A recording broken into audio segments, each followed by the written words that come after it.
അസ്സലാമു അലൈക്കും വറഹ്മത്തുള്ളാഹി വബറകാതുഹു. അൽഹംദുലില്ലാഹി റബ്ബിൽ ആലമീൻ. അസ്സലാത്തു വസ്സലാമു അലാ റസൂലിൽ അമീൻ വഅലാ ആലിഹി വസഹ്ബിഹി അജ്മഈൻ. അമ്മാ ബഅദ്.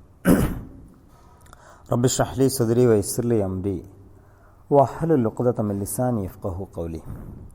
പ്രിയമുള്ളവരെ, സൂറത്തു ശൂറയിലെ 7, 8, 9 സൂക്തങ്ങളാണ് ശ്രദ്ധയിൽപ്പെടുത്താൻ ആഗ്രഹിക്കുന്നത്. ഈ അധ്യായത്തിൻ്റെ ആശയങ്ങളും ഇതിൽ പരാമർശിക്കുന്ന പ്രധാനപ്പെട്ട വിഷയങ്ങളുമെല്ലാം കഴിഞ്ഞ 2 ക്ലാസ്സുകളിൽ നമ്മൾ മനസ്സിലാക്കിയ കാര്യമാണ്.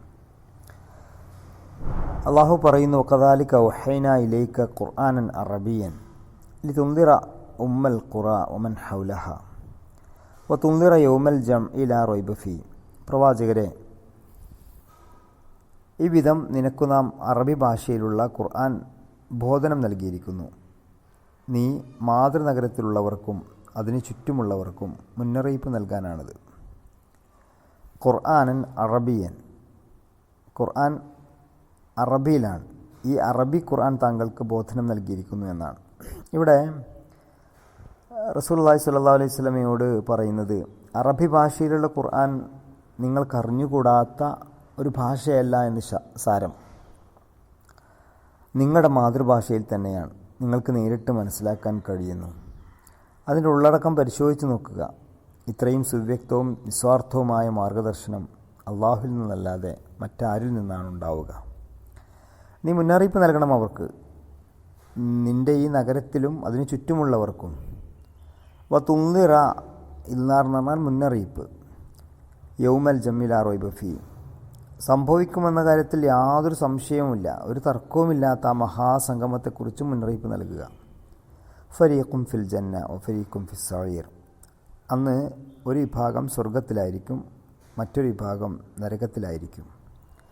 ഇവിടെ പറയുന്നത്, നിഷേധികളായ ആളുകൾക്ക് മുമ്പിൽ നീ കൃത്യമായി ഉത്ബോധനം നൽകുക, മുന്നറിയിപ്പ് നൽകുക. ഇത് അവർക്ക് തിരിയാത്തൊരു കാര്യമൊന്നുമല്ല. അവർക്ക് തിരിയുന്ന കാര്യങ്ങൾ വളരെ വ്യക്തമായി ഖുർആനിലൂടെ അല്ലാഹു സുബ്ഹാനഹു വ തആല പഠിപ്പിക്കുകയാണ്. നിൻ്റെ ഈ നഗരം അഥവാ മക്കയാണ് ഉദ്ദേശിക്കുന്നത്, ഉമ്മൽ ഖുറ. അതിന് ചുറ്റുമുള്ളവർക്ക്, മക്കയിലെ ആളുകൾക്ക് മാത്രമല്ല, മക്കൾക്ക് ചുറ്റുമുള്ള മുഴുവൻ മനുഷ്യർക്കുമുള്ള മാർഗദർശനം കൂടിയാണ് വിശുദ്ധ ഖുർആൻ. ഹുദൽ ലിന്നാസ്. വിശുദ്ധ ഖുർആനിൽ അള്ളാഹു തന്നെ പറയുന്നു, മുഴുവൻ ജനങ്ങൾക്കുമുള്ള റഹ്മത്തുൽ ലിൽ ആലമീൻ, മുഴുവൻ ലോകർക്കുമുള്ള കാരുണ്യമായിട്ടാണ് പ്രവാചകനെ നിയോഗിച്ചത്.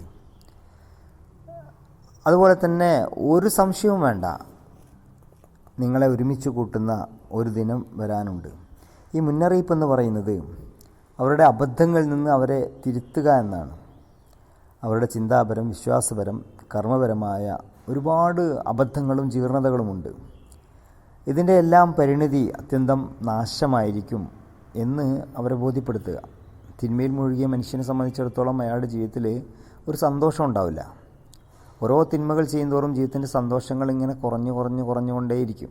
അതെല്ലാവർക്കും കൃത്യമായി ബോധ്യമുള്ള കാര്യമാണ്. നന്മകൾ നമ്മൾ ചെയ്താലോ നമ്മുടെ ജീവിതത്തിൽ സന്തോഷവും ഐശ്വര്യവും സമാധാനവും വർദ്ധിച്ചുകൊണ്ടേയിരിക്കും. ഈ ഒരു കാര്യം അവരെ ബോധ്യപ്പെടുത്തുക. അവരുടെ ഈ നിലപാടുകൾ അത്യന്തം അപകടകരമാണ് എന്ന് അവരെ പഠിപ്പിക്കുക. മാത്രവുമല്ല, ദുനിയാവിൽ മാത്രം അതിൻ്റെ അപകടം അവസാനിക്കുന്നില്ല. ഈ നാശവും നഷ്ടവും ഐഹിക ജീവിതത്തിൽ പരിമിതമായിരിക്കുകയില്ല എന്നുകൂടി അവരോട് പറയണം. അള്ളാഹു എല്ലാ മനുഷ്യരെയും ഒരുമിച്ച് കൂട്ടി വിചാരണ ചെയ്യുന്ന ഒരു നാൾ വരുന്നുണ്ട്. വല്ലവരും ഈ ലോകത്ത് തങ്ങളുടെ ദുർവൃത്തികളുടെ ദുഷ്ഫലങ്ങളിൽ നിന്ന് രക്ഷപ്പെട്ടാൽ തന്നെ ആ നാളിൽ അഥവാ അന്ത്യനാളിൽ, വിചാരണ നാളിൽ രക്ഷപ്പെടുക ഒരിക്കലും സാധ്യമല്ല. ഇവിടെയും അവിടെയും പരാജയപ്പെട്ട മനുഷ്യൻ എത്രമാത്രം വലിയ ദൗർഭാഗ്യവാനാണ്. വലൗ ഷാ അല്ലാഹു ലജഅലഹും ഉമ്മത്തൻ വാഹിദ. അള്ളാഹുവിന് വേണമെങ്കിൽ ഇവരെയെല്ലാം ഒരൊറ്റ സമൂഹമാക്കാമായിരുന്നു. വലാക്കി യുദ്ഖലു മൻ യശാഉ ഫി റഹ്മതി. പക്ഷേ താൻ ഉദ്ദേശിക്കുന്നവരെ അവൻ സ്വന്തം കാരുണ്യത്തിൽ പ്രവേശിപ്പിക്കുന്നു. വദ്ദാലിമൂന മാ ലഹും മിൻ വലി. ധിക്കാരികൾക്ക് ഒരു രക്ഷകനുമില്ല. വലാ നസീർ, ഒരു തുണയുമില്ല. അമിത്തഖദു മിൻ ദൂനിഹി ഔലിയ. ഈ ജനം എന്തുമാത്രം വിഡ്ഢികളാണ്. അള്ളാഹുവിനെ വെടിഞ്ഞ് മറ്റു രക്ഷകരെ അവർ വരിച്ചിരിക്കുന്നു. ഇത്തഹദ സ്വീകരിക്കുക, ഔലിയ വലിയ രക്ഷകന്മാരെ. ഫല്ലാഹു വൽ വലിയു വഹുവ യുഹ്യിൽ മൗത വഹുവ അലാ കുല്ലി ഷൈഇൻ ഖദീർ. രക്ഷകനോ അള്ളാഹു മാത്രമാണ്. അവനാകുന്നു മരിച്ചവരെ ജീവിപ്പിക്കുന്നത്. അവൻ സകല സംഗതികൾക്കും കഴിവുറ്റവനാണ്. ഇവിടെ പറയുന്ന വളരെ പ്രധാനപ്പെട്ടൊരു കാര്യം, അള്ളാഹു ഉദ്ദേശിച്ചിരുന്നെങ്കിൽ ഇവരെല്ലാം ഒറ്റ സമൂഹമാക്കി മാറ്റുമായിരുന്നു. ഇവിടെ നമ്മൾ പഠിക്കേണ്ട വളരെ പ്രധാനപ്പെട്ടൊരു കാര്യം, നബി തിരുമേനി സല്ലല്ലാഹു അലൈഹി വസല്ലമയോട് പറയുന്നു, അള്ളാഹു ഉദ്ദേശിച്ചിരുന്നെങ്കിൽ എല്ലാവരെയും ഒറ്റ സമുദായമാക്കി മാറ്റുമായിരുന്നു. പക്ഷേ മനുഷ്യർക്ക് ചിന്താശക്തി, സ്വാതന്ത്ര്യബോധം നൽകിയിട്ടുണ്ട് അള്ളാഹു.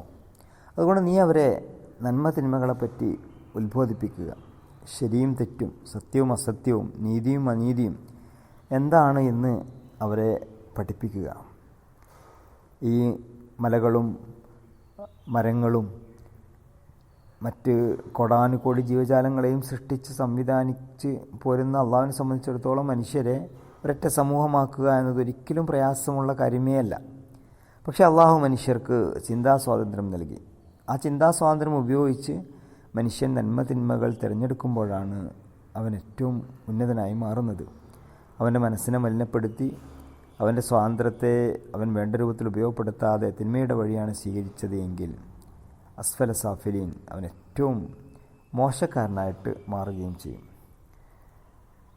അതുപോലെ തന്നെ ഇവിടെ പലപ്പോഴും ഖദറുമായി ബന്ധപ്പെട്ട് പല സംശയങ്ങളും അഭിപ്രായ വ്യത്യാസങ്ങളുമൊക്കെ ആളുകൾക്കിടയിൽ വരാറുണ്ട്. ഇവിടെ അത്തരം ചിന്തകൾക്ക് കൂടിയുള്ള മറുപടിയായി അള്ളാഹു സൂചിപ്പിക്കുന്ന കാര്യം വളരെ വ്യക്തമാണ്.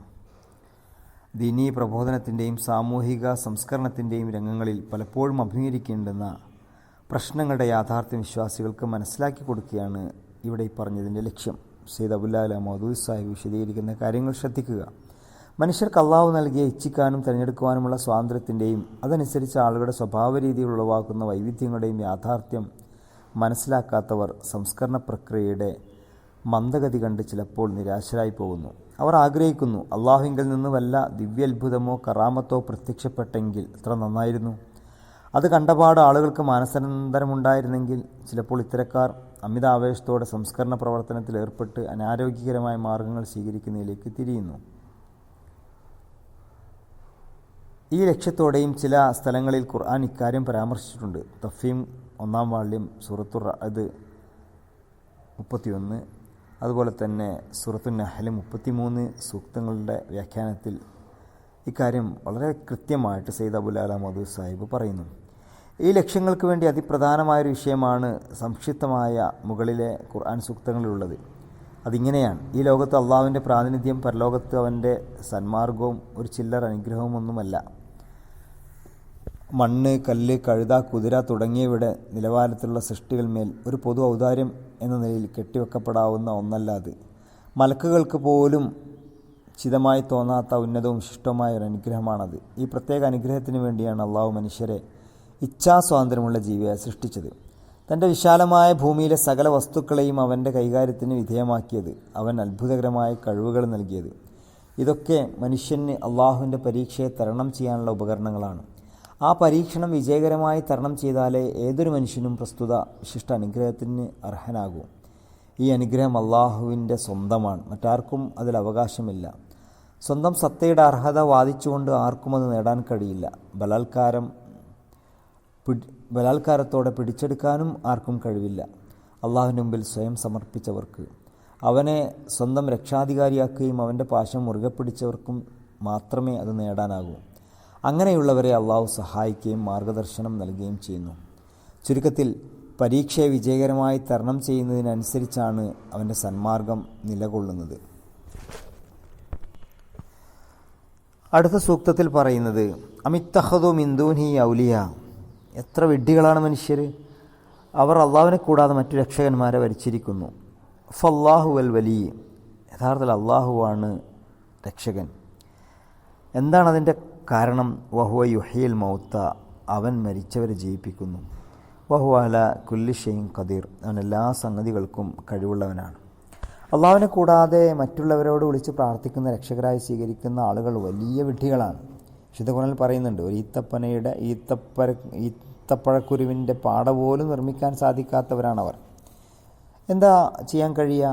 കാര്യകാരണ ബന്ധങ്ങൾക്ക് അതീതമായി ഒന്നും ചെയ്യാൻ കഴിയാത്തവരാണ് നമ്മൾ. എത്ര വലിയകളാണ്, കറാമത്തുള്ളവരാണ്, അല്ലെങ്കിൽ മഹാന്മാരാണെന്ന് പറയുന്നവരെല്ലാം.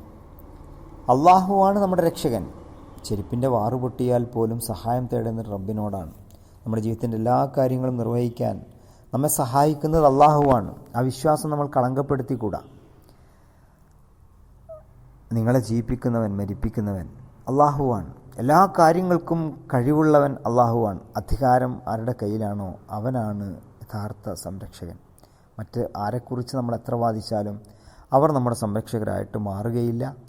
കാര്യകാരണ ബന്ധങ്ങൾക്ക് അതീതമായി നമ്മുടെ ജീവിതത്തിൽ ഒരു സഹായവും നൽകാൻ അവർക്കാർക്കും സാധിക്കുകയില്ല. ഇത് തൗഹീദിൻ്റെ ഏറ്റവും അടിസ്ഥാനപരമായ കാര്യമാണ്. അള്ളാഹുവിനെ കൂടാതെ വലിയകളെ സ്വീകരിച്ചവർ എത്രമാത്രം അബദ്ധമായ ജീവിത നിലപാടാണ് സ്വീകരിച്ചത് എന്ന് അള്ളാഹു ഗൗരവത്തോടെ ചോദിക്കുന്നു. ഇതിൻ്റെ മറ്റു ഭാഗങ്ങൾ അടുത്ത സൂക്തങ്ങളിൽ നമുക്ക് വിശദീകരിച്ച് പഠിക്കാം. അള്ളാഹു നമ്മെല്ലാം അനുഗ്രഹിക്കുമാറാവട്ടെ. അള്ളാഹുവിൻ്റെ കാരുണ്യം, മഹത്തായ ഔദാര്യം അള്ളാഹു നമുക്കെല്ലാം പ്രദാനം ചെയ്യുമാറാവട്ടെ. ആമീൻ. അസ്സലാമു അലൈക്കും വറഹ്മത്തുള്ളാഹി.